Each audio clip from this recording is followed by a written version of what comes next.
Greetings, everyone, and welcome to this month's questions and answers.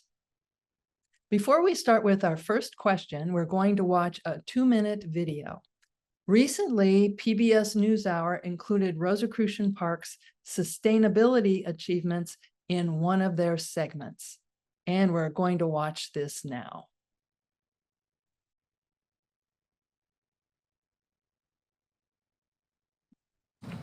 All that I'm seeing here, you had to redo.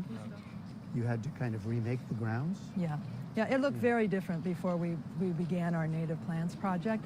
And now just everything is so lush and the fragrance is so beautiful. This peaceful garden full of native plants is home to the Egyptian Museum in San Jose, created by the Rosicrucians, a philosophical order that dates back to 1614 and studies the laws of nature in order to live in harmony with them. For pollinators. Julie Scott is the museum's executive director. It just really transformed everything, in addition to needing very little water. So therefore saving a lot of money. And therefore saving a lot of money. Yeah, I count the $65,000 per year every year. Scott says the museum started down the carbon-neutral path beginning in 2017. The Rosicrucian teachings encourage Rosicrucians to respect nature and to preserve it for future generations. So we wanted to put our money where our mouth was. We know the importance of sustainability, so we looked at our energy use in what we could do for the environment here at Rosicrucian Park, and we set our sights on achieving net zero carbon status. The museum replaced expensive grass with local plants, began using motion detector lights in the galleries, installed new windows, insulation, water tanks for the gardens, and then topped it all off with solar panels on the roof. Amid rising utility costs, museum officials say they've already seen a return on investment, paying for the changes in less than half the estimated time. The next step, preparing a new space they hope to make LEED Platinum, the highest rating in green building. The museum is one of some 20 buildings in the Carbon Neutral Creative Network, a group of San Jose arts organizations. Climate art program in San Jose is new, and we were thrilled to be asked to participate in that, to show other museums and other arts groups how simple it can be. We can't put this off any longer. This is urgent, not just for us, but for future generations. Later. So again, this was on PBS NewsHour recently, and we'll post the link in the chat. And the part about Rosicrucian Park's sustainability achievement starts at 3 minutes and 22 seconds. So you can fast forward to that part of the segment. And a few things about that video that featured actually 2 of our projects. One was to convert our lawns to native plants. And that program began in 2005. And when I mentioned in the video that it's saving $65,000 per year, that's just the cost of watering the previous lawn that we had. Because our native plants don't require that type of irrigation. Most don't require any irrigation, besides the fact that they're so beautiful. So that program started in 2005, and because the cost of water has gone up so much, I think everywhere, but especially in California, we would have been paying $65,000 per year just to water the lawns. And these are the lawns that we no longer have because we installed those beautiful plants. Then a second project was our net zero carbon project. And this was to, first of all, lower our energy needs, install insulation, install new windows that have better insulation, put in motion detector lights, install solar. So that project was, we expected to have to pay for 13 years to get our return on investment. So when we invested in all of those technologies, we thought it would take 13 years for them to pay off, for us to get our money back. But instead, because of the exorbitant prices and increases of the cost of utilities, we paid it off in half the time. So we started that project in 2017. We thought it would be paid off in 13 years, but yay, we have paid it off. So the city of San Jose asked the Rosicrucian Egyptian Museum to be a model for the other arts organizations in the city, as well as for the city of San Jose itself. San Jose has set its goal for the city to be net zero carbon by the year 2030. So the fact that this nonprofit organization did this on their own, we didn't wait for anybody, we just got in there and did it because it was the right thing to do, that we did this and accomplished it in 2017, and it's paid off much more quickly than we expected it to. And you got a sneak preview of what the new Alchemy Museum is going to look like. We are going to be opening the Alchemy Museum in June of next year. And the image that you saw there, that rendering, is the new Rosicrucian Alchemy Museum. And I'm not going to give you a lot of details about the experience, which I can guarantee you will amaze you. When hopefully all of you can come and experience the Rosicrucian Alchemy Museum. We're opening it on the summer solstice next summer. And it mentioned in this video that we are going to achieve LEED Platinum status. And this is a status in construction for green building. So it's leadership in LED, I don't remember what all of them are, but it's for sustainable buildings. And so there's gold, silver, and the very highest standard is platinum. So we are going to achieve platinum. And this, again, everybody told us, both with net zero carbon and with the LEED Platinum, that it's not possible because of our historic buildings. And our very determined board of directors persevered so that Rosicrucian Park is net zero carbon. We produce all of our own energy. And the new Alchemy Museum is going to be LEED Platinum. So we're just thrilled with all of these developments. All right, so now here is our first question. Is it possible for a soul to incarnate in the wrong body as the wrong gender? So the Rosicrucian teachings state that we choose the body in which we incarnate. So it seems that it's not possible that we would incarnate in the wrong body. We choose the body.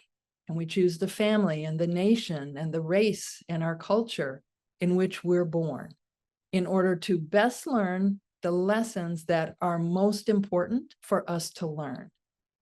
And we choose various sexes and genders over our many lifetimes.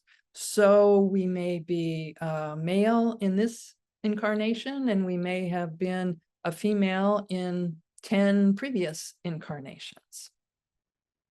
And I'd like to share a couple of definitions related to this. So typically our sex is what we're assigned at birth based on physical characteristics, male or female. But even that can be unclear in some cases. And then there is gender identity. And this is about who we are. The Human Rights Campaign says one's innermost concept of self as male, female, a blend of both, or neither, how individuals perceive themselves, and what they call themselves. That's our gender identity. One's gender identity can be the same or different from their sex assigned at birth. And then there is sexual orientation, which is about who you're attracted to and want to have relationships with. So there are three different terms. There's our sex, our gender, and our sexual orientation. And this question inspired me to have us imagine for a moment how your life would be different if you were born into a different body. Let's say it's before you incarnated and you chose a different sex for the baby that you were going to become, with different physical characteristics than the one you were identified with as having at birth. For example, if your physical body had the characteristics of a male at birth, how would your life be different if you had been born in a different body with female characteristics? If you had been born in a female body in this lifetime, and vice versa. Just think about that for a minute. How would your life be different?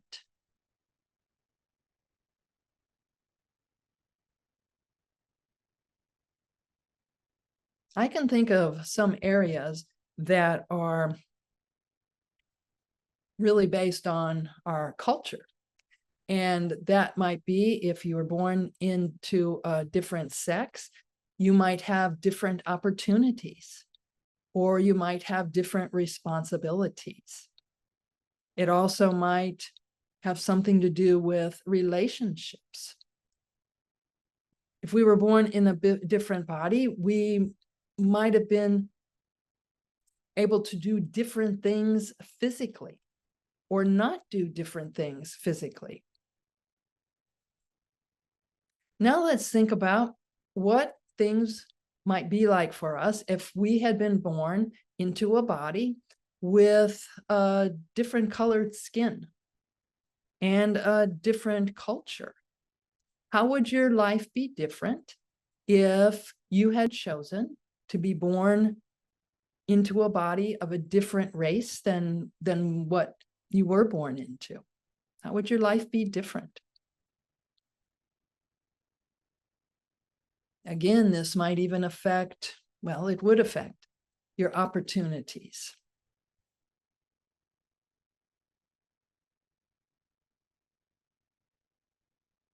And think for a minute, if you had been born into a different nation, if before you were born, as this is what the Rosicrucian teachings state, that before we're born, we choose our parents, the country in which we're born, our race, we choose what family, what child we're going to be born into. So what if you had chosen to be born into a child who lived in a different country? For example, what if you had chosen to be born in Ukraine or Russia?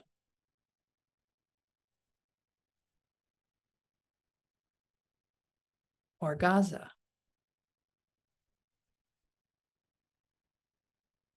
or Israel?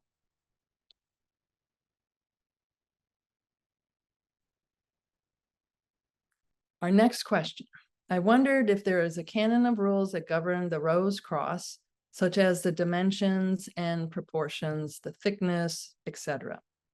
So I'm going to share some images, and our expert woodworker and mathematician, Richard Brashear, has created a formula where he uses phi for rose crosses that he makes. He's a woodworker, and whether it's a tall or a short rose cross, he uses the same ratio, which is phi, or some people call it phi 1.61803399. That's phi, or the golden mean. And it's a beautiful ratio that resonates with humans. And I asked for some information from this, and Richard shared that the rose cross for a sanctum is 9 inches high for the vertical section and 7.5 inches width for the horizontal section. The intersection is at 5 5/8 on the vertical section. So we get phi again. So now I'm going to share that formula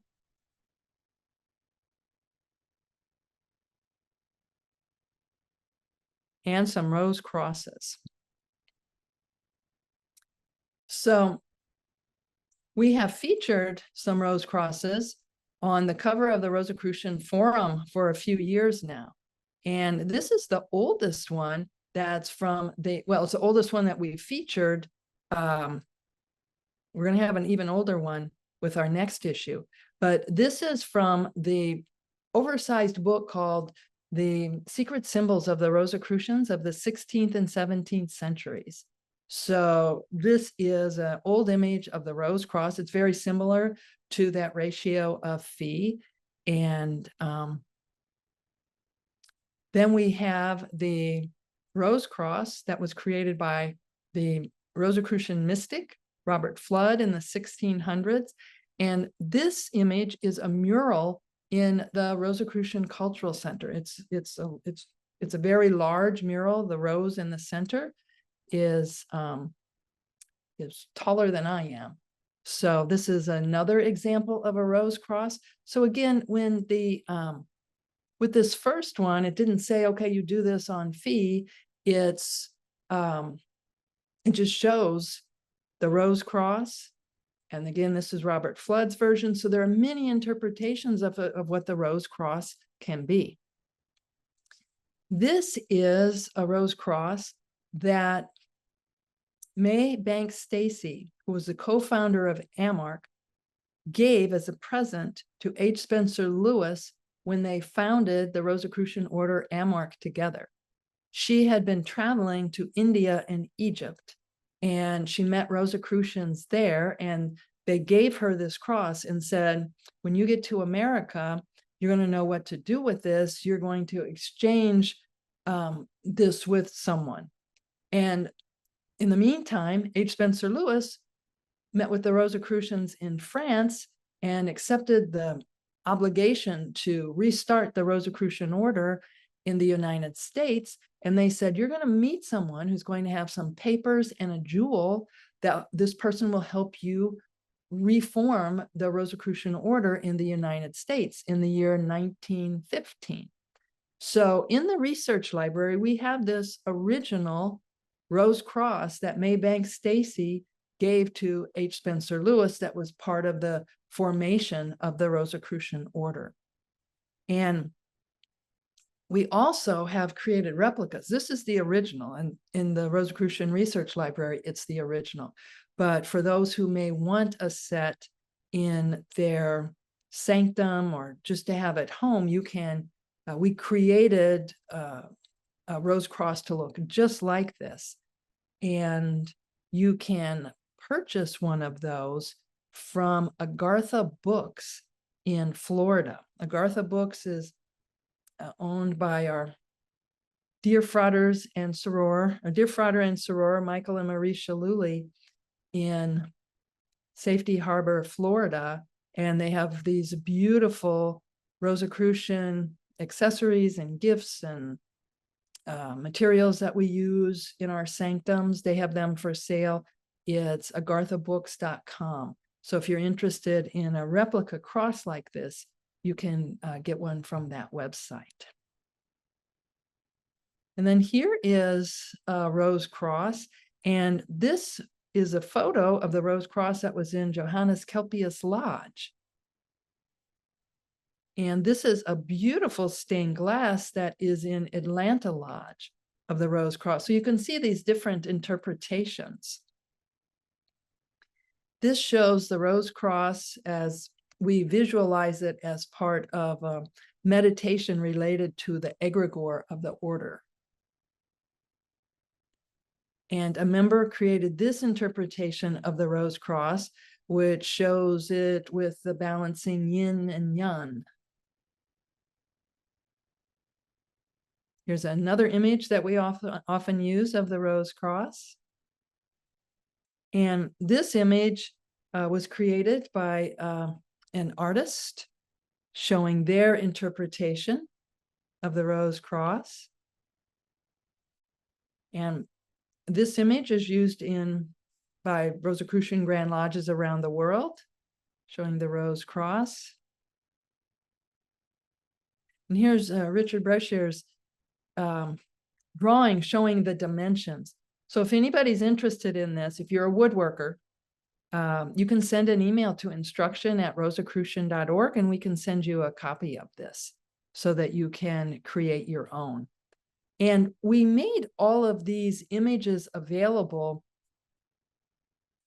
all of these that you see, we made them available in the member portal. One day I asked a new member how their studies were going, and they said, oh, I haven't started yet because I can't get a rose cross. And they were trying to get an actual wooden rose cross. And I felt so bad for them that they put off this incredible journey on the Rosicrucian path because they didn't have a rose cross. So we have made these images available in the member portal. So where you go to get your monographs, there's a page that has member accessories, and you can just print these. It doesn't have the forum at the top. It's just the image of the rose cross, and you can just print it on plain paper or photo paper, and you can put it in a frame or not.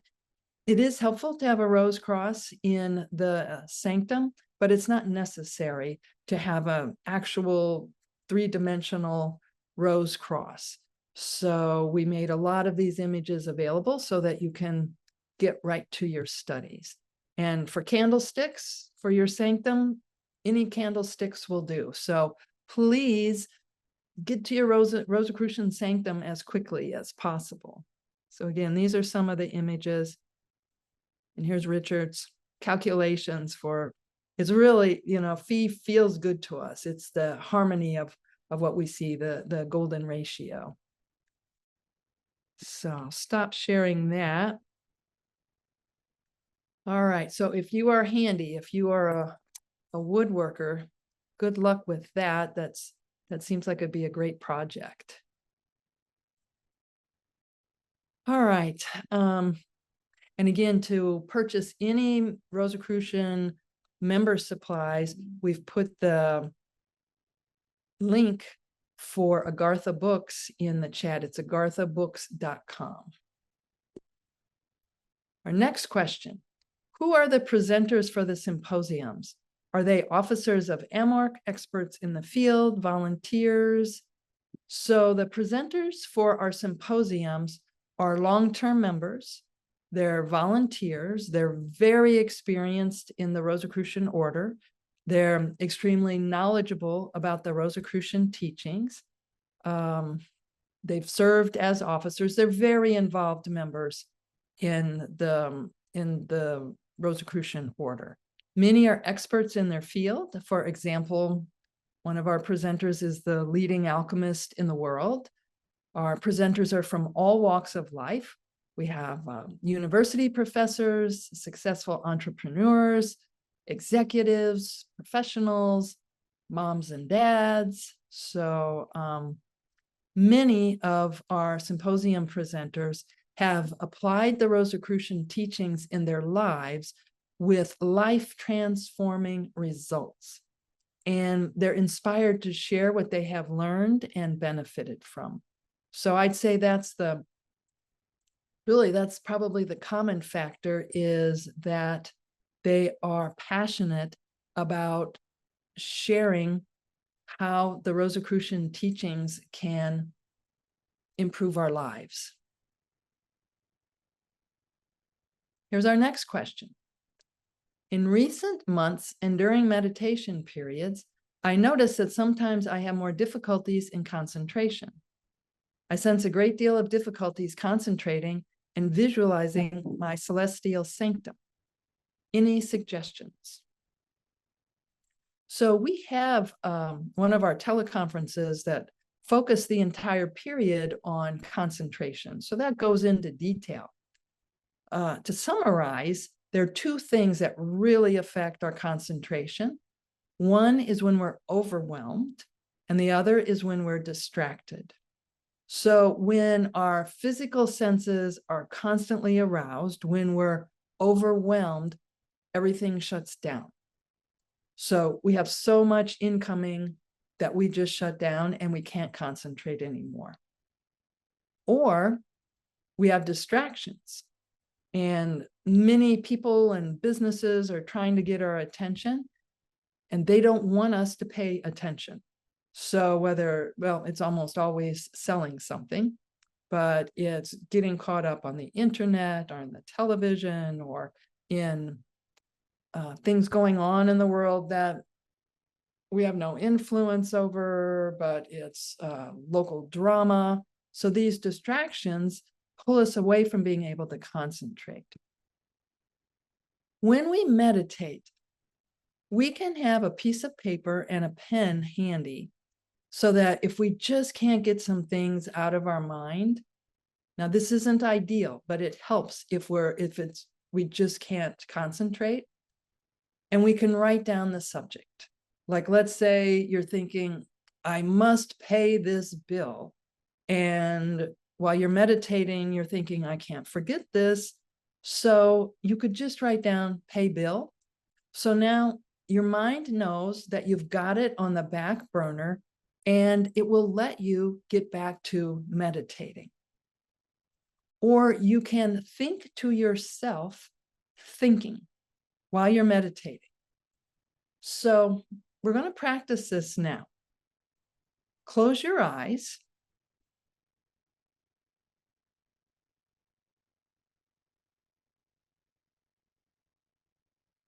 And just focus on your breath. Feel the air going in and out of your breath.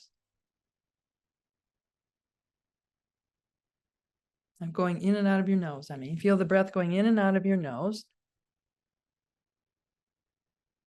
And if you notice that your mind has wandered, if you're thinking, just mentally say to yourself, thinking.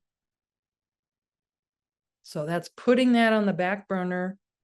Okay, I've acknowledged that I'm thinking. And now bring your attention back to the air going in and out of your nose. Do this just for a minute or so.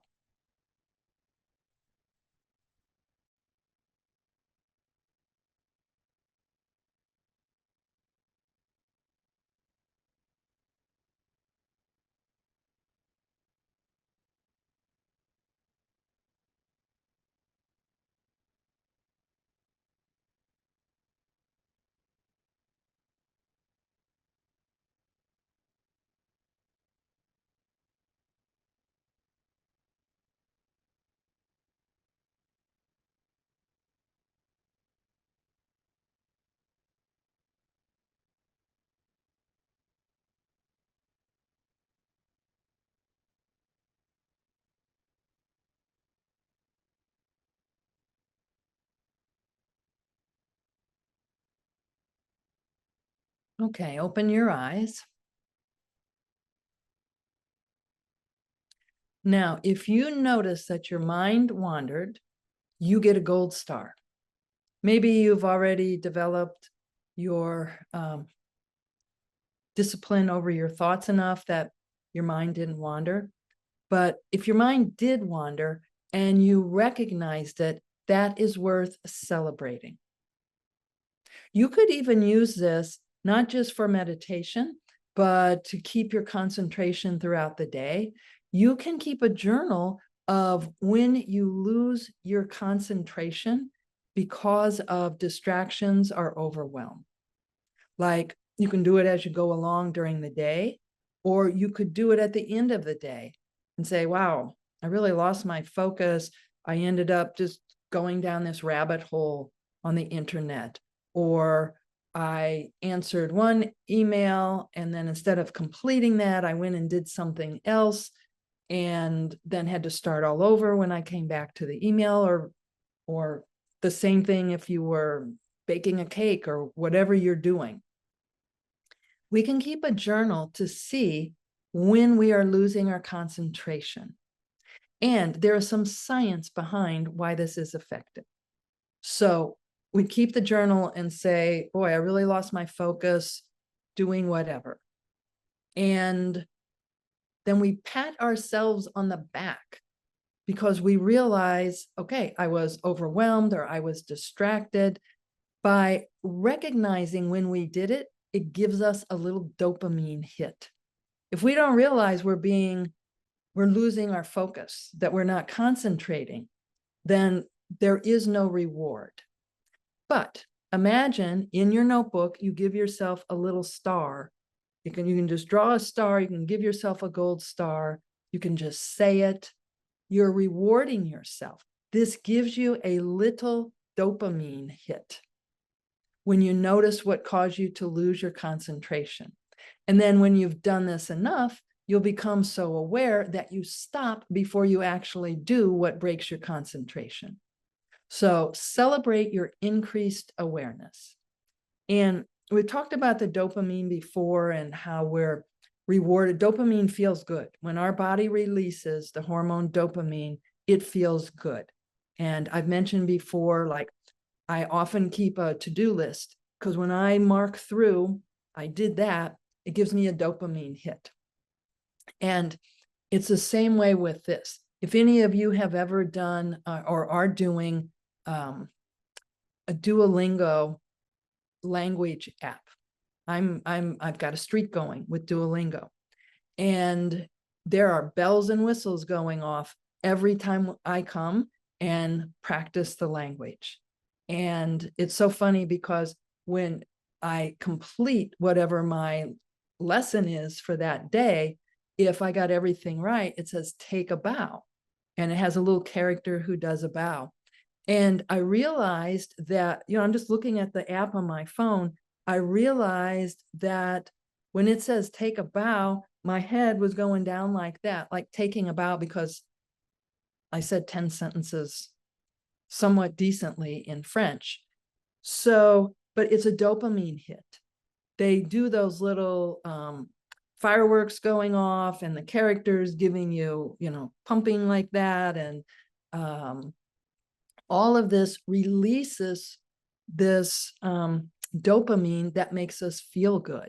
So when you give yourself a gold star, when you say, okay, I did it, you can imagine me telling you, take a bow, patting you on the back, that you realized when your concentration got distracted or overwhelmed. So there are ways to address when we're having trouble concentrating. And we can practice different concentration exercises. There's also music that is good for concentrating. It's best to have no lyrics. Classical music is typically the best, but really what's most important to help us concentrate is what we like. You've probably heard of the Mozart effect, that listening to Mozart music can help us to focus or concentrate. Now, it's not recommended that we play music in our sanctum periods. Some people do, and that's perfectly fine. It's not recommended, but this would be helpful for concentration in general. And just going to our sanctums helps us to concentrate. If you're trying to attune with the celestial sanctum and you're not in your home study area, it might benefit you to go to your sanctum, because besides all the other benefits, your sanctum is not going to have distractions or overwhelm. And you also develop the discipline that, okay, this is my place. I know that when I go into my sanctum, it's for my mystical work. So you come with an intention. Also, usually family members and friends know not to disturb us when we're in our sanctum. And we don't have things like television or something going on in there that's trying to get our attention. As far as visualizing the celestial sanctum, you can use an image or a photo of your celestial sanctum. And that's on the cover of, it's either Liber 777 or 888, right at the first cycle of monographs. There's an image that H. Spencer Lewis created, but we all have our own image of a celestial sanctum. If you're having trouble visualizing your celestial sanctum, you can have an image of it and focus on that. Also, be aware of your energy cycles. If you're having trouble concentrating because you're doing your sanctum periods at night, then practice see how it goes if you have your sanctum period earlier in the day when you may be more alert. Okay, here's our next question. Does the Rosicrucian Order have a missionary program? And I'm not sure exactly how to define missionary, or the person who asked the question, what they meant. If they're referring to something like traveling somewhere to build houses or clean up water systems, we don't have something like that. Rosicrucians are encouraged to contribute to the good of their local communities and may do things like that on their own. And some affiliated bodies will periodically participate in community projects. The mission of the Rosicrucian Order is to preserve and perpetuate the Rosicrucian teachings and to contribute to the evolution of consciousness. And this is through the individual. Rosicrucians, we would not have a missionary program if this was like the intention of the word missionary, to convert people. This would be contrary to Rosicrucian practices. In the Rosicrucian Code of Life, it says, the purpose of the order is to contribute to the raising of consciousnesses and the transmission of its centuries-old teachings. Therefore, make yourself available to present its ideals and philosophy to those who seek knowledge, but without ever trying to coerce them. Okay, our next question. I am having difficulties visualizing people that I have never met or seen, particularly when doing the meditation for transition and new beings coming into the world, or remote healing. I try seeing a luminous being and attach the name to it, but I am not sure this is an effective way to do it. This seems like the most effective way to do it to me, to send good thoughts to the energy of the person. They're living in the spirit world now, so they are not their physical body anymore. We have a meditation team that sends thoughts to Rosicrucians who have gone through transition to help them with their transition to the spirit world. And also a meditation to welcome new beings to this world. And we never receive photos of who it is who's gone through transition. So I'll be notified by email so that I can let the team know, but we don't send, I've never received a photo of someone, even though I know many of the people who have gone through transition. We don't ask for a photo. Typically the people who have notified us, we want them just to continue to focus on their healing rather than asking for a photo. And the babies aren't born yet, so we don't have their photo, but often we will send a photo of a baby after we've helped welcome them in the world. If anybody would like to join our meditation team, you can send an email to me at jscott@rosicrucian.org. And then when the time comes, I will send you an email letting you know that someone's gone through transition or that a new baby is about to be born, and I let you know what to do.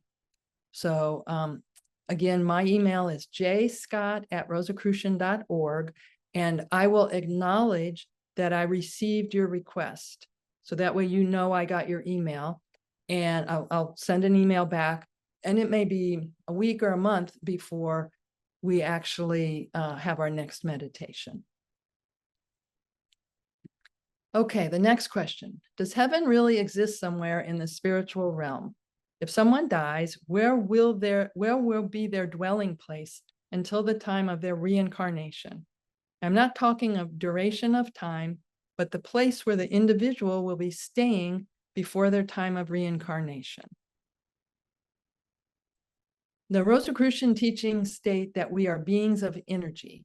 We have a vibrational frequency, a rate of vibration. And when we leave our physical bodies behind, we vibrate at that same frequency without our bodies. We exist at a vibrational level in the spiritual realm beyond the material.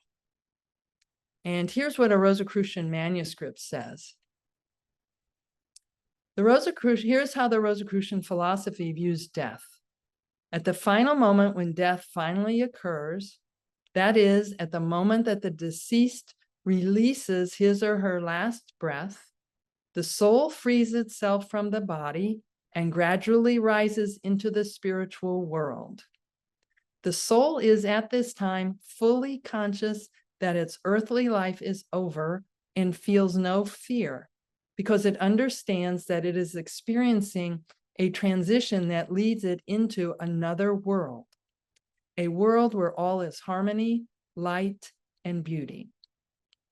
Certainly, it feels sorrow to be leaving those with whom it shared its existence, but it knows that the separation is only temporary and that the day will come when they will find each other again. With this knowledge, it continues its ascension into the hereafter until it has reached the cosmic plane, a vibrational frequency corresponding to its degree of spiritual evolution. There, it reviews its earthly life and waits for the moment to be reincarnated.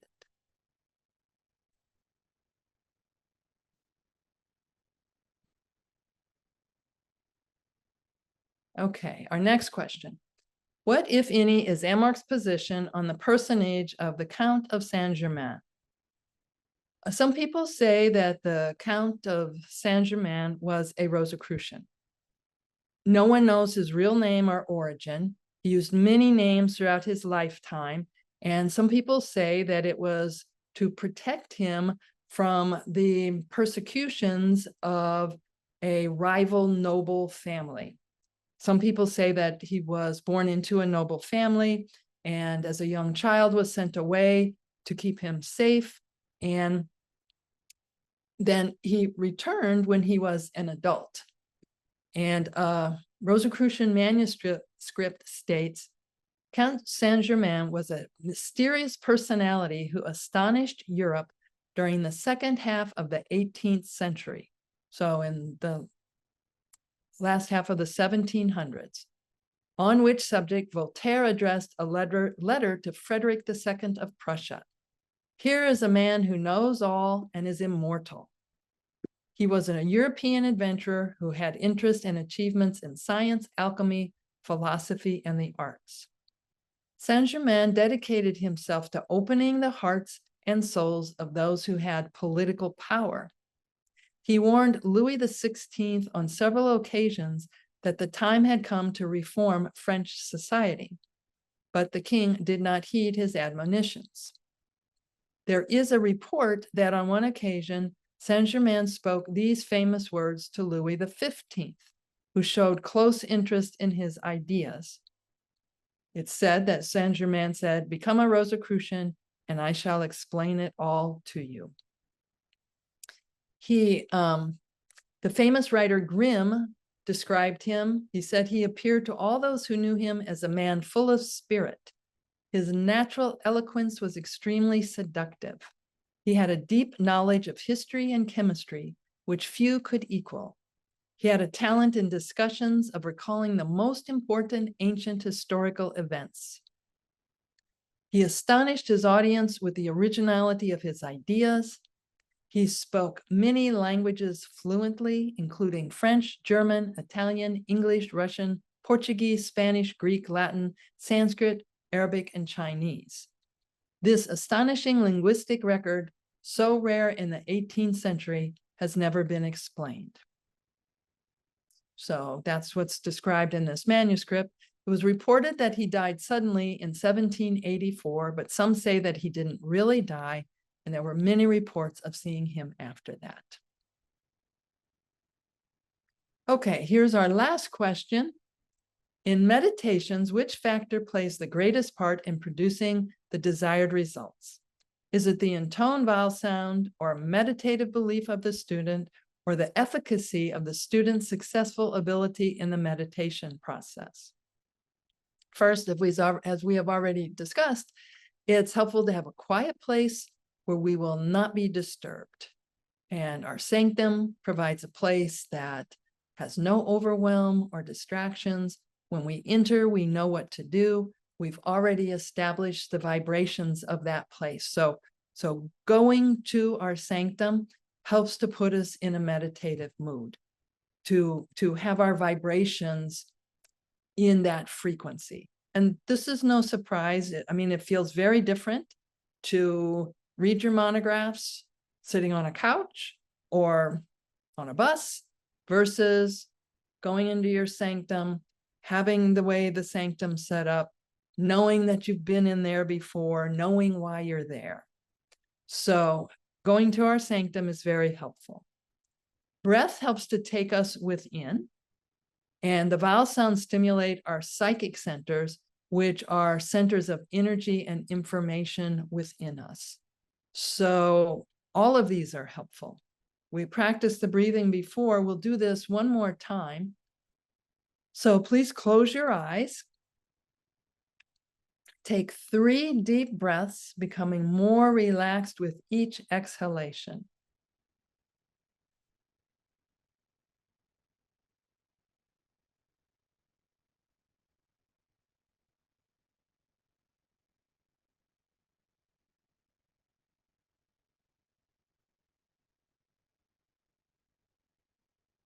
And now breathe normally and focus your awareness on your nose, feeling the air going in and out of your nostrils.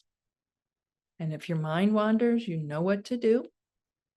Just gently bring your awareness back to feeling the air going in and out of your nostrils.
And when you're ready, open your eyes. So we can get into a meditative state just that easily. Just removing distractions and overwhelm. Take some deep breaths to reset, to set our intention, release any tension we might feel, and just focus on our breath. Everybody can do this. We all know how to breathe. If our mind wanders, we know what to do. We can say to ourselves, thinking, then let that go, come back to focusing on our breath.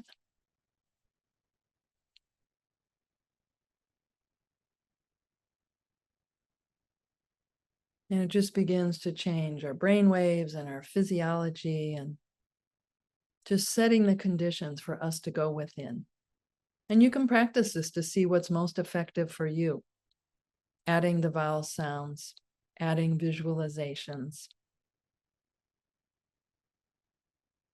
Thank you all so much for participating in this teleconference today.